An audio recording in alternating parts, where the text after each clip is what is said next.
मालेगाव महापालिकेच्या इमारतीत आज मोठी दुर्घटना घडण्याची शक्यता निर्माण झाली होती. महापौर व उपमहापौर पदाची निवडणूक प्रक्रिया संपल्यानंतर महापालिकेतील लिफ्ट अचानक तुटून खाली कोसळली.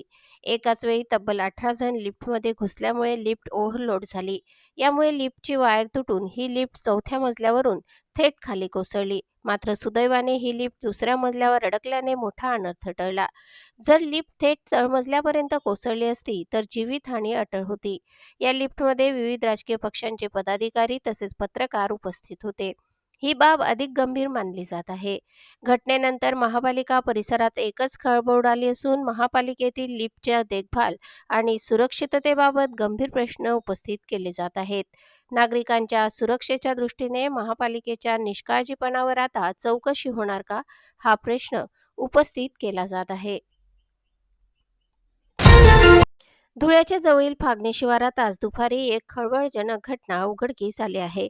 पारोळा रोडवरील अनवर नाल्यात एका अनोळखी व्यक्तीचा मृतदेह पाण्यात तरंगताना आढळून आला. पुलावरून जात असलेल्या स्थानिक नागरिकांचा हा प्रकार लक्षात येताच त्यांनी तात्काळ पोलिसांना माहिती दिली. माहिती मिळताच तालुका पोलीस ठाणे, आझादनगर पोलीस ठाणे आणि स्थानिक गुन्हे अन्वेषण विभागाचा ताफा घटनास्थळी दाखल झाला. घटनास्थळी पंचनामा करण्याचे काम सुरू असून परिसरात नागरिकांची गर्दी झाली आहे. मृत व्यक्तीची ओळख अद्याप पटलेली नाही. ही हत्या आहे की अपघात की अन्य काही कारण, याबाबत पोलिसांकडून सखोल तपास सुरू आहे. या घटनेमुळे धुळे शहर परिसरात चिंतेचे वातावरण पसरले आहे. धुळे देवपूर पश्चिम येथील नगावारी परिसरात धार्मिक कार्यक्रमानंतर झालेल्या तोडफोडीच्या घटनेमुळे परिसरात तीव्र संतापाचे वातावरण निर्माण झाले आहे.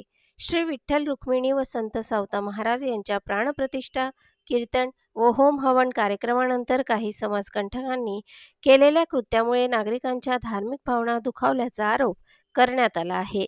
मिळालेल्या माहितीनुसार 3 ते 6 फेब्रुवारी दरम्यान नगावारी येथील अष्टकोनी ओटा परिसरात धार्मिक कार्यक्रम शांततेत पार पडत असतानाच सुरुवातीपासून काही लोकांकडून अफवा पसरविण्याचा प्रयत्न सुरू होता. दरम्यान 6 फेब्रुवारीच्या रात्री कार्यक्रम समाप्तीनंतर एका मद्यधुंद तरुणाने सहकाऱ्यांसह सभामंडपाची तोडफोड केल्याची घटना घडली. यावेळी उपस्थितांना शिवीगाळ करण्यात आल्याचा आरोप आहे. या प्रकरणी देवपूर पोलीस ठाण्यात नॉन कॉग्निझेबल गुन्हा NCR दाखल करण्यात आला आहे. मात्र हा गंभीर स्वरूपाचा प्रकार असून केवळ NCR अपुरी असल्याचे नागरिकांचे म्हणणे आहे. आरोपी व त्याला पाठिंबा देणाऱ्यांची मोबाईल कॉल डिटेल्स तपासून कठोर कारवाई करावी अशी मागणी करण्यात आली आहे. या संदर्भात नगरसेवक ललित गंगाधर माळी यांनी पोलीस अधीक्षकांकडे लेखी तक्रार देत संज्ञेह गुन्हा दाखल करून तात्काळ अटक करण्याची तसेच परिसरात पोलीस बंदोबस्त वाढवण्याची मागणी केली आहे. घटनेनंतर काही काळ तणावाचे वातावरण निर्माण झाले होते. सध्या पोलीस प्रशासनाकडून प्रकरणाची चौकशी सुरू आहे.